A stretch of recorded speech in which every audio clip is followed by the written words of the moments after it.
Hi, and welcome to our What Sold video for December 22nd through 28th, where we'll go over every item that sold across multiple platforms for our reselling business. Let's dive in.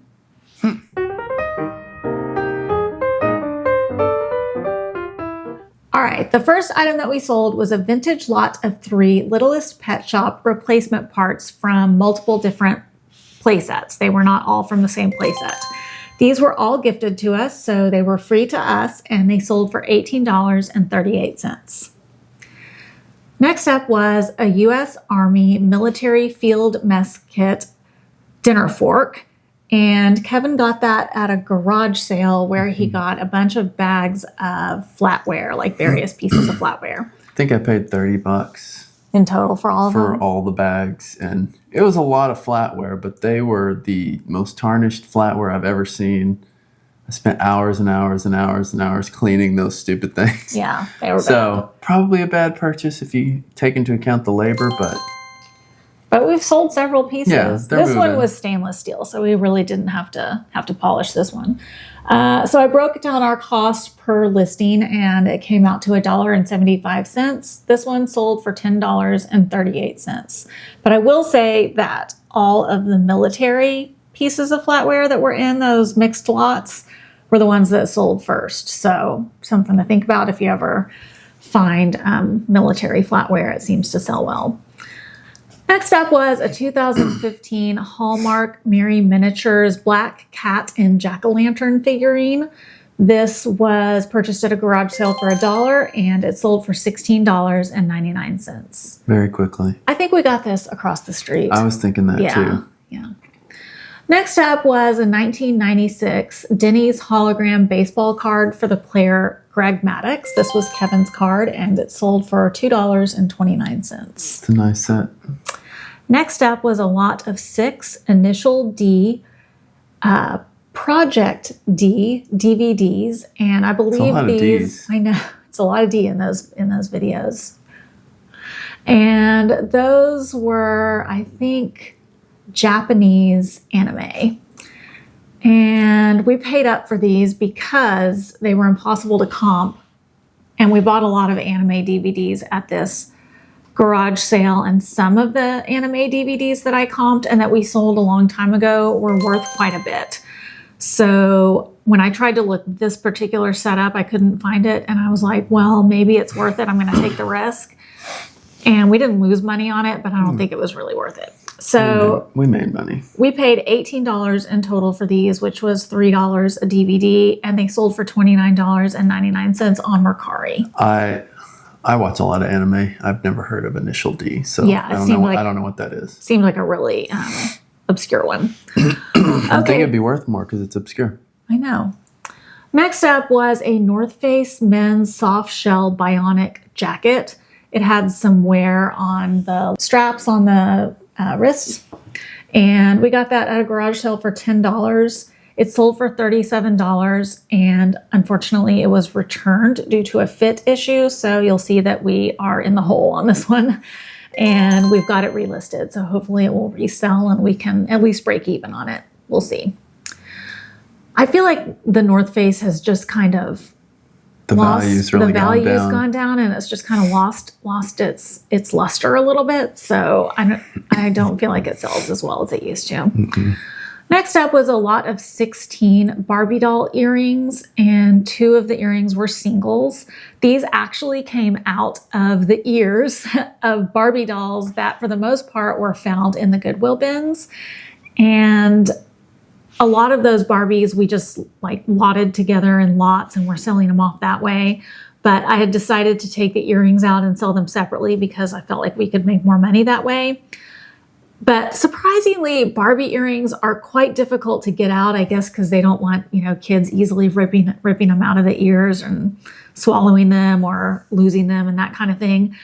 But I did figure out if you ever need to know how to get Barbie doll earrings out, I did some research on it. I always wanted to know. I'm sure you did. And you have to heat up the Barbie head. I did this by putting the blow dryer on the Barbie head to get the rubber more malleable and soft. And then when you pull out those earrings, they come out of the holes in the ears a lot easier because they have like little barbs on the end of them. And if you try to pull them out of a cold Barbie head, I've never thought these sentences would come out of my mouth, but it'll be a lot harder to pull them out and they'll be more likely to break. And actually I did break either 1 or 2 earrings, which is why we have some singles in there, because even though I heated up the heads, a couple of them were still really hard to get out. But all that to say that this lot of earrings sold for $15 and we had paid $1.09 for those at various Goodwill bins. Okay, next up was a huge vintage lot of 100 sheet music booklets, and it was like a very varied lot. Yeah, a lot of different types, a lot of different decades. A lot of genres. It was very mixed up. And those were all gifted to us from a family member who sourced that from like a big lot of a lot of music stuff. Came from somebody who was a musician, I guess, because we got a lot of various music items and this was in there. And this sold for $60.99. And we actually priced it to sell and decided to only take 1 photo and kind of sell it as like a mystery lot. That listing only had 1 picture. And actually we really questioned ourselves on that because we kept getting question after question, message after message after message on eBay saying, how can I decide whether or not I want to buy this item with only 1 photo? And like most of them I just didn't respond to. I'm like, it's priced to sell basically was my attitude about it. But then after like the 5th message like that, I told Kevin, when we do our inventory, we're going to have to take more photos of that and I'll recomp it and we'll increase the price. But before that could happen, it ended up selling for full price. Yeah, and we just got walked positive up and bought feedback on it. So I should not have questioned our decision. It turned out to be the right one. Yeah. Yeah, high five. Don't question me. Don't knock my mic off. Oh, it's on the other side. I'll have to really work at it. Yeah, I know how to put my mic on now after your shenanigans last time. All right, next up was another item from that music lot that we got gifted to us. This was a various lot of studio electronic owner's manuals, paperwork, and an installation DVD. They were from various pieces of equipment, but they were all branded Alesis. Alesis. I don't know how to say it. Alesis. And there was no cost to us. They sold fast for $19.98. Next up was a Texas Wildflowers landscape art print. It was signed and numbered by a Texas artist named Opal Palmer. She was actually a customer of ours at our custom frame shop for a long time until her passing.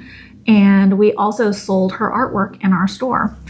And my dad actually has one of her original pieces that she gifted to him.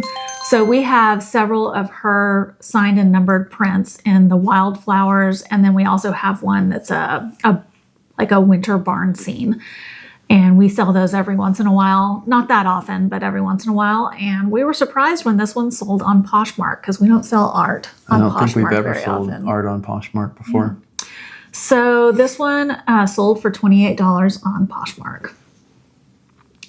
Next up was a 2020 Fisher-Price Little People boy figure. And we got that at a garage sale. I have it marked as 0 for some reason. That could either be because we actually got it for free or because I set it aside to list it later and I had already rolled the cost into other items we purchased. And it sold for $9.99. Next up was a horror book, paperback, called Dark Advent by Brian Hodge. And that was from 1988. We got that at the South Austin Goodwill bins. We paid $1.03 for it, and it sold for $18. Sold a lot of books from that trip. Yeah.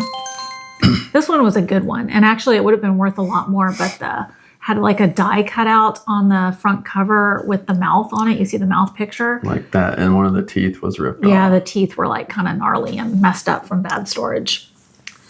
Okay, next up, this is driving me crazy because I see a typo, which is also like ironic that it's on the typewriter. But I misspelled the word. I literally misspelled the word typewriter. Wow. I know. Oh, I hate that when I see that. Like that really like gets into my OCD. Tip rewriter. So we sold a vintage Smith Corona portable electric type rewriter, and we tested it and it worked. This we were gifted, so we had no cost, and it sold for $49.99 despite my mistake. They found it. Next up was a 2002 Ugly Doll. It was a big one, like a 22-incher. And this one was the orange plush Wage doll. That was his name, Wage. Is it Wage or Waggy? I think it's Wage. You can call it Waggy, though, if you want to sound dumb. I like Waggy. This we got at the garage sale across the street for $3, and it sold for $32.99. That was a good one. They were very... Oh, excuse me. Am I boring you? A little bit. Okay. They were very happy with that one. Next up was a Batot Lori luxury airplane for 6-inch mini dolls. It had sounds and lights, and it had some of the accessories that went with it, which was the literal tiniest chess set I've ever seen. We didn't have the whole thing, but they were tiny. And it had like a little airplane blanket and some drinks, I think. You know, it was like it was like a luxury jet for your dolls, basically. Yeah, it's like a private jet for your dolls. What's the type of jet it is? Like a G1 or something? I don't know. This one was pretty fat. I don't know, but maybe it was supposed to be like that. Yeah, it's supposed to be like that. Like a real influencer jet. Yeah, your doll is a billionaire, I guess. All right, so this was actually Nina's, and it was gifted to her a long time ago, and that sold for $39.99, and it sold within minutes of listing it, strangely. I think that's just a fluke, though, honestly. I don't think this really is like a super sought-after item. I think it was just a fluke. Maybe. But I could be wrong. Yeah, that was the one. It was a real hassle to ship. If we ever find another one, we'll buy it and test out that theory. They're not fun to ship. All right, next up was a pair of Pilcrow, which is an Anthropologie brand of women's pink floral high-rise denim jeans. We got these at the thrift store for $2.71, and they sold for $20 on eBay. We saw a lot of Pilcrow. Next up was my old Apple iPad mini. It was a second generation, so it was really obsolete at this point. But I barely used that thing, and it was pristine. That thing was in perfect condition. I had the box and everything. This was a gift to me, so I actually had no cost on it, and it sold for $86.08. It did take a while to sell. I mean, it was pretty old. It did. But somebody got a really nice condition iPad. Next up was a Disney Princess Palace Pets bobcat named Pounce, who belonged to Pocahontas. Yeah, it's Wage's friend. Pounce. And that was purchased at a rummage sale for $1, and it sold for $2.99 plus shipping on Mercari. Big money, big money. I know, we're bringing it in on that one. Next up was a lot of 2 Shonen Jump Yu-Gi-Oh! Collectible card game card decks. They were new in the box, but the boxes were opened. The cards had never been played with. Actually, the boxes were closed. Well, we opened them. Yeah. And then we realized that it's like a starter deck. It's like they're the exact same cards in both. Like all the boxes have those same cards. Basically what happened? Kevin saw that there was these unopened cards, and he was like jonesing hard to bust open the card deck to see if there were any rare cards in there. And he got in there and was like a kid at Christmas tearing open these card boxes without fully reading the box to realize that they were just the starter decks and they were the same ones. Yeah, they had the same cards in each one. Yeah, so it was like major disappointment, and I know he was very sad about it, but it's okay. I was, but we got them in a storage unit, so they cost us like next to nothing. Yeah, actually we had them sitting off to the side in our office for a long time, so I don't even remember what storage unit they came out of or how much we paid for them. So I have the... I feel like they came out of the second storage unit. I have $1.03 on our spreadsheet for some reason. I don't know if that's an odd cost. If that's based in reality somewhere, or if that's an accident, because that's weird. I don't know what's up with that. That doesn't seem legit. But anyway, they sold for $14. If it came to the storage unit I'm thinking of, that's actually about 50 cents higher than what we paid for. Yeah, I don't know what's going on with that cost. I feel like something's wonky with that, but Grain of I don't salt. want to change it because there might have been some reality. The spreadsheet is not used for accounting purposes. I'll just say that. All right, next up was a Shoot football ventilated varsity backplate. It was new with tags. We got that out of the San Antonio bins. San Antonio. And we paid 87 cents for that. It sold for $18 and it went to Australia. And we got good feedback, and the feedback, they were very wordy. They said, okay, next up was a lot of 4 Radio Shack shielded 3-foot black audio cables. They were all new in the package. This came from that music lot that was gifted to us. We had no cost. It sold for $21.99. Next up was another one of those Steven Erickson fantasy books. We've mentioned that we picked up some of these in the Goodwill bins and were surprised at how well they sold and that some of them had some significant value. Well, Kevin actually found this one at a thrift store. This is a hardcover with the dust jacket. It was called House of Chains, and he paid $3.78 for it, and this one sold for $69.99. That was a good one. They had some other Erickson books that I didn't get because I'm bad at comping. So I quick comped them and I didn't think they were worth it. But this one was worth it even by my comping. Yeah. But then I got it home and it was worth more than I thought it was worth. So yeah, I probably should have picked the other ones up too. Maybe just if they're cheap enough, pick them up for a lot.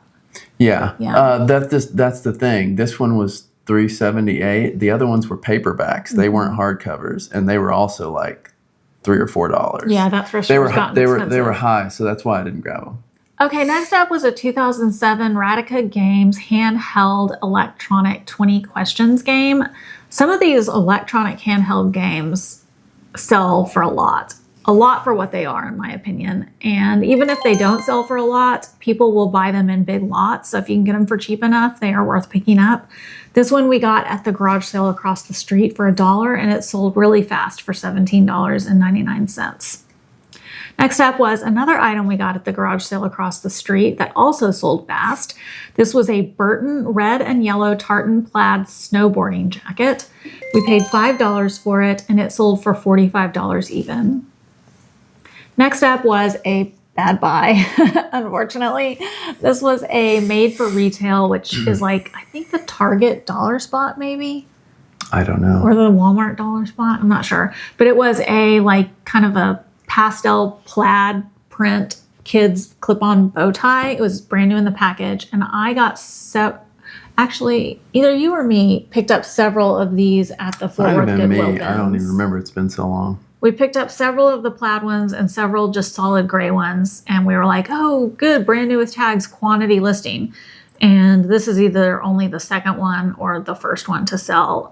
And it only sold for $6.89. We actually lost 9 cents on it.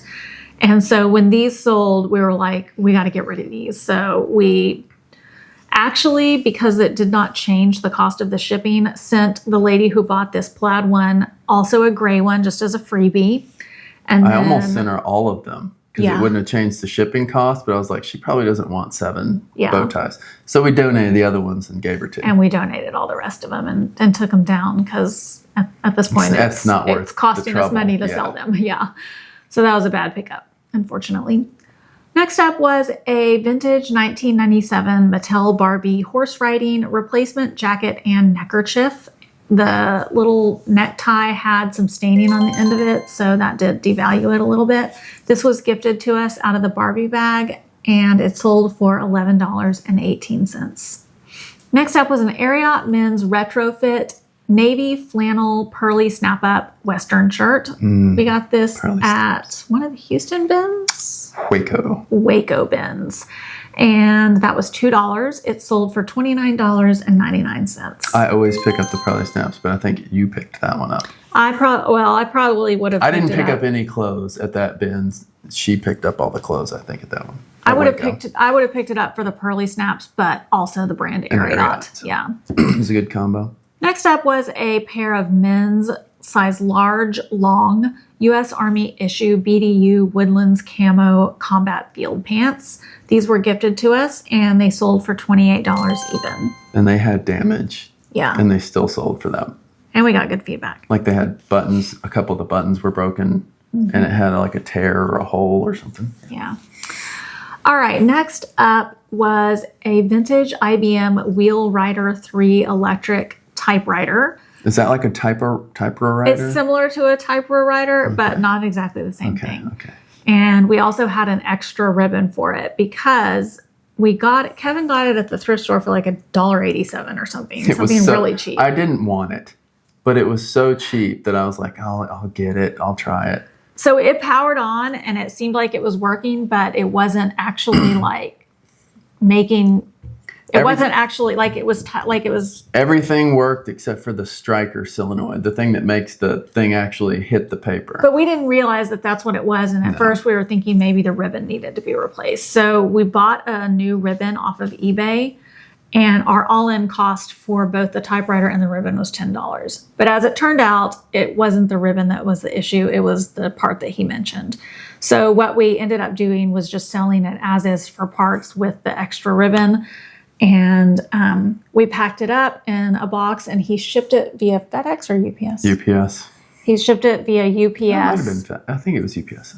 And then we heard back from the buyer that it had, even though we sold it as is for parts, that it had like obviously been damaged in shipping. The case, like the plastic on it was damaged. like cracked, which we knew was not the case when we sent it out. No pun intended. And he was obviously being honest, because it was very clearly the same typewriter that we had taken photos of. It had like a property of badge on it, and that was still on there. So I knew that he was being honest, and he was like, in a very nice way said, what do you want to do about this? He had paid $60 for the typewriter plus $20 for shipping. And so what we did originally was say, well, you keep the typewriter. He was actually a typewriter repairman. Like that was his job. You could tell based on by username, what his username was and what he sold on eBay. So we were like, you keep the typewriter, we'll give you $20 and you can salvage it for parts. You'll have that extra ribbon. And then we didn't hear back from him after that for probably 2 weeks. So we didn't know really what the deal was. I didn't know if I had offended him or what. I was willing to work with him at this point, but after a couple weeks, he ended up opening a return. I think I had also said, if that doesn't work for you, we're also willing to accept it back as a returned item. So he ended up opening a return, and at that point, we still didn't want the item back, but we would have been willing to accept it. Normally, we make the buyer return the item back, but in this case, since this thing was 35 pounds, it was going to cost a fortune to send it back. Like it cost more than the $20 to send it to him. And we knew that he was being honest. We knew that he was being honest, and we knew that there was also, we probably could have done a better packing job in this case. It was just such a big, bulky item. If I would have known they were going to drop it or throw it around, I should have assumed, but yeah. So anyway, we wanted to make it right with him. So at that point, once he opened the return request, we doubled our offer, and we offered him $40. And he ended up accepting that. So hopefully he's happy. We haven't gotten feedback either way, but if we do get negative feedback, we'll just probably live with he got it. a $10 ribbon. Yeah. And then he got $30 or whatever he ended up. So if we gave him 40 back and he paid 80, so he got for $40, he got all that shipped to him, and there's plenty of parts in there he could take out. And then he didn't have to ship it back. The only thing that really broke was the plastic outside. So the inside parts all seemed to be fine. So hopefully he's happy. We're not happy about it, but we only lost $5.18. It could have been way worse. Yes. So anyway, that's what happened with that. That was disappointing. Okay, so next up was some items that were mine that I didn't use anymore. This was a doTERRA essential oil storage box plus 359 doTERRA essential oil color-coded lid labels. And this was a bundle that somebody put together on Poshmark, and it sold for $20 on Poshmark. Next up was a Shein women's brown corduroy high-rise bell-bottom pants. These were actually Nina's, and they sold for $13.58. Next up was a vintage Y2K lot of blinged out rhinestone bobby pins and hair accessories. Got this at a garage sale for 25 cents, and they sold for $10 even. These were like genuine vintage Y2K. Next up was a lot of 2 navy silver plate Anchor Kings soup spoons, so more military flatware. This came out of that same bag for $1.75, and they sold for $15 even.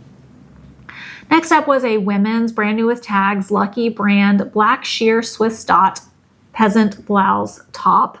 We got this at the garage sale across the street for $3, and it sold for $23.98. And next up was another item we got at that garage sale across the street. This was we bought a lot of stuff. They had a lot of stuff. We went back. We went the first day, and then we went back the second day, and I think we spent like $183 in total there. And we like took our wagon down there and filled it up like 2 or 3 times. You know, the wagon you drag around the flea market, we drug it across the street and filled it up. Yeah. And actually had a bag or 2 extra on top of the wagon. It's true. Yeah. It was a lot. So it was a torrid gray hoodie sweatshirt, and it had like pink ribbon drawstrings. We paid $2 for it, and it sold for $20 even. So that wraps up all of our sales for basically the week of Christmas, because it was December 22nd through 28th, which is traditionally not a good week. Very slow. A very slow week. So all things considered, I think it was pretty good sales considering what week it was. So we sold 34 items for an average sale price of $26.69. Our sales totaled $907.61, and that made for a net profit of $460.82. It's not horrible. No, it's not bad. Not bad. Especially for the Christmas week. So let me know if you learned something by hitting the like button. And let me know if you enjoyed this video by hitting the subscribe button. And if you want to be extra, you could share this out to somebody that you think might enjoy it. And we will catch you guys on the flip side.